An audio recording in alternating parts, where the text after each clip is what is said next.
조선 왕조 500년 역사상 가장 막강한 권력을 쥐었던 왕이 있었습니다. 하지만 그는 왜 황금 의자를 마다하고 이 투박한 푸른 무명 방석을 깔고 앉았을까요? 단 3일 만에 왕이 내다 버린 방석 하나. 그 속에 숨겨진 조선 역사상 가장 지독했던 한 군주의 반전 비밀이 지금 공개됩니다. 지금으로부터 수백 년 전, 화려함과 권력의 정점이어야 할 조선의 궁궐 한편에서는 아주 기이한 풍경이 벌어지고 있었습니다. 시절은 조선 제21대 왕 영조의 재위 기간이었습니다. 영조는 조선 왕조를 통틀어 가장 긴 시간 동안 왕위에 머물며 탕평책을 펼치고 백성들의 삶을 돌본 성군으로 기억되는 인물입니다. 하지만 신하들에게 영조는 그 누구보다 까다롭고 무서운 군주이기도 했습니다. 특히 나라의 돈과 재정을 담당하는 호조판서에게 영조의 성품은 늘 거대한 시험대와 같았습니다. 당시는 온갖 권력 투쟁과 사치 풍조가 은밀하게 퍼지던 시기였지만 왕인 영조만큼은 완고할 정도로 철저한 절제와 검소함을 유지하고 있었기 때문입니다. 호조판서는 누구보다 영조의 성품을 잘 알고 있었습니다. 나라의 곳간을 책임지는 수장으로서 왕에게 아첨하기 위해 화려한 비단이나 고사스러운 물건을 바쳤다간 당장 목이 달아날 수도 있다는 것을 잘 알고 있었던 것입니다. 고심 끝에 호조판서는 특별한 물건을 기획하게 됩니다. 그것은 바로 왕이 매일 진무를 볼 때 깔고 앉을 방석이었습니다. 호조판서는 조정의 장인들을 불러 모아 최고급 비단 대신 백성들이 그니 쓰는 무명천을 가져오라 명했습니다. 그리고 거기에 은은한 푸른 물을 들이고 푹신한 솜을 넣어 아주 수수하면서도 실용적인 방석을 제작했습니다. 화려함은 완전히 걷어내고 오직 왕의 척추와 피로를 덜어줄 기능성에만 집중한 그야말로 맞춤형 진상품이었습니다. 호조판서는 이 정도면 왕의 검소한 성품에도 맞고 밤낮으로 고생하는 왕의 몸도 편안하게 해줄 수 있으니 최고의 선물이 될 것이라 확신했습니다. 정성스럽게 제작된 푸른 무명방석은 마침내 임금의 침전이자 집무실인 편전으로 운반되었습니다. 영조가 책상 앞에 앉아 수많은 상소문을 읽고 있을 때 호조판서가 고개를 숙인 채 방석을 올렸고 영조는 호기심 어린 눈빛으로 그 푸른 방석을 바라보았습니다. 영조는 사치스러운 구석이라곤 전혀 없는 수수한 푸른빛의 무명 방석을 보고 크게 기뻐했습니다. 영조가 평소 신하들에게 늘 강조하던 검소라는 가치에 정확히 부합했기 때문입니다. 영조는 신하의 깊은 충성심과 배려를 기쁘게 받아들이며 그날로 방석을 깔고 앉아 진무를 보기 시작했습니다. 수많은 상소문을 읽고 밤늦게까지 학문을 연구하는 영조에게 이 푹신한 무명 방석은 그야말로 최고의 안식처처럼 느껴졌습니다. 첫날도 둘째 날도 영조는 이 방석 위에서 조선의 대소사를 결정하며 대단히 만족해했습니다. 호조판서 역시 자신의 진상품이 왕에게 도움이 되었다는 소식을 듣고 안도하며 기뻐했습니다. 하지만 셋째 날 밤, 왕의 처소에서 기이한 일이 일어납니다.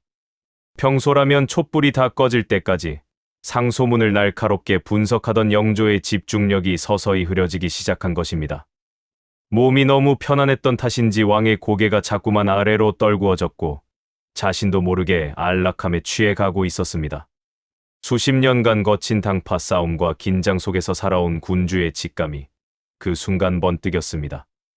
영조는 깜짝 놀라며 잠에서 깨어났고 자신이 앉아있는 푸른 무명 방석을 내려다보았습니다.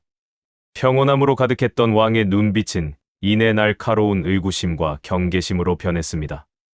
영조는 이 방석이 단순한 편안함이 아니라 자신을 무너뜨릴 수도 있는 거대한 정신적 덫이었음을 깨닫게 된 것입니다. 안락함에 취하면 백성들의 고통 소리가 들리지 않고 군주로서의 책무를 잊게 된다는 두려움이 왕의 머릿속을 스쳤습니다.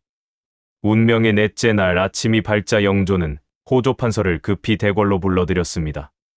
그리고는 3일 동안 애용하던 그 푸른 무명 방석을 돌려주라 명했습니다. 호조판서는 청천벽력 같은 소리에 눈앞이 캄캄해졌습니다. 혹시 무명천에 독이라도 묻었던 것일까? 아니면 내가 감히 왕을 모독한 것인가 하며 온갖 무서운 생각이 그의 머릿속을 스쳤습니다. 4색이 된 신하를 바라보며 마침내 영조가 묵직하고 단호한 목소리로 입을 열었습니다. 영조는 호조 판서에게 내가 이 방석을 사흘 동안 깔고 앉아보니 몸이 참으로 편안하더구나라고 말했습니다. 그러나 이어서 그러나 몸이 편해지면 마음이 게을러지기 마련이다라고 일침을 가했습니다. 영조는 검소함이란 단순히 물건을 아끼는 것에 그치는 것이 아니라 스스로를 다스리는 부지런함을 가져오는 법이라고 설명하며 내 이 방석을 내치어 나의 안일함을 경계하고자 하노라 하고 단호하게 사용을 거부했습니다. 이 놀라운 반언 이유를 들은 호조 판서와 주변의 신하들은 왕의 깊은 철학과 엄격함에 큰 감동을 받았고 머리를 숙여 존경을 표했습니다. 왕에게 거절당해 돌아온 이 푸른 무명방석은 호조 관청으로 다시 돌아가게 되었습니다. 호조의 관리들은 이 방석을 참아버리거나 다른 용도로 쓸 수 없었습니다. 비록 왕의 엉덩이가 닿은 시간은 단 3일에 불과했지만 그 속에는 영조의 서슬퍼런 청렴 정신과 스스로를 경계한 군주의 위대한 다짐이 고스란히 서려 있었기 때문입니다. 그리하여 호조에서는 이 방석을 단순한 가구가 아닌 대대손손 이어갈 관리들의 청렴 지침서이자 기념품으로 삼기로 결정했습니다. 이 방석은 관청의 깊은 곳에 소중히 보관되어 무려 100여 년이 넘는 세월 동안 관리들이 부정부패를 저지르지 않고 백성을 위해 부지런히 일하도록 경종을 울리는 상징으로 전해 내려오게 됩니다. 한 왕의 철저한 자제력이 100년 동안 관리들의 공직 기강을 잡는 전설적인 유물이 된 것입니다. 이 일화는 호화로운 궁중 생활 속에서도 백성을 위해 스스로를 얼마나 엄격하게 다스렸는지를 보여주는 영조의 통치 철학 그 자체입니다. 실제로 영조의 이러한 행동은 일시적인 쇼가 아니었습니다. 그는 조선 역사상 가장 지독할 정도로 스스로에게 엄격했던 자린고비 왕이었습니다. 하루 3번 받는 수라상 역시 고기 반찬을 멀리하고 몇 가지 나물과 간장만으로 소박하게 식사를 마쳤습니다. 심지어 궁궐의 담장이 무너져도 백성들의 고열을 짜내어 무리한 공사를 할 수 없다며 수리를 미루기 일쑤였습니다. 왕이 이토록 철저하게 자신을 낮춘 이유는 자신의 안일함과 편안함이 곧 백성들의 눈물과 고통이 된다는 것을 뼛속 깊이 알고 있었기 때문입니다.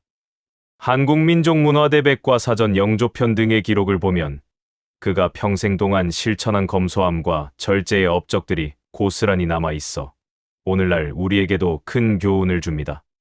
가장 높은 자리에서 가장 낮은 자세로 살고자 했던 왕 영조의 이야기는 여기까지입니다. 100여 년 동안 보관되었던 푸른 방석은 오늘날을 살아가는 우리에게도 큰 질문을 던집니다. 우리가 지금 누리고 있는 안락함과 편안함이 혹시 우리의 마음을 게으르게 만들고 있지는 않은지 돌아보게 만듭니다. 화려함 속에서도 스스로를 엄격하게 다스렸던 영조의 철학처럼 우리도 삶의 절제와 부지런함을 다시 한번 생각해보는 계기가 되었으면 좋겠습니다. 오늘 준비한 조선에 숨겨진 비하인드 스토리를 재미있게 보셨다면 구독과 좋아요 눌러주세요. 여러분의 클릭 한 번이 더 좋은 역사 영상을 만드는데 정말 큰 힘이 됩니다. 알림 설정과 댓글까지 남겨주시면 더욱 감사하겠습니다. 저는 다음 시간에 더 흥미롭고 유익한 역사 이야기로 다시 찾아오겠습니다. 시청해 주셔서 감사합니다.